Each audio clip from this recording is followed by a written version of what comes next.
దేవునికి స్తోత్రములు. మీ అందరికీ నా వందనములు. ఈరోజు దేవుని వాగ్దానం.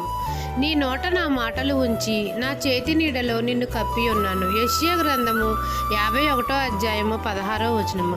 మహాపరిశుద్ధుడైన మన తండ్రి అయిన యెహోవా మనతో సెలవిచ్చినదేమనగా, నీ నోట నా మాటలు ఉంచి నా చేతి నీడలో నిన్ను కప్పి ఉన్నాను అని. మన ప్రభువైన యేసయ్యతో మనం అందరం సహవాసం చేయాలి. ఆయన నడుచు మార్గంలో మనం నడవాలి. ఆయనకు ప్రార్థన చేయనప్పుడల్లా తండ్రి మనతో ఉన్నారు, మన మొర ఆలకిస్తున్నారు, మనం చేయు విజ్ఞాపనలకు ఉత్తరం ఇస్తున్నాడు అన్న విశ్వాసంతో మనం అందరము జీవించాలి. అప్పుడు మన ప్రభువు మనతో ఉంటాడు. ఆయన మధురమైన మాటలు మన నోట ఉంచుతాడు. ఏ అపాయము రాకుండా ఆయన చేతి నీడలో మనల్ని కప్పి ఉంచుతాడు. ఆయన రెక్కల క్రింద మనకు ఆశ్రయం ఇస్తాడు.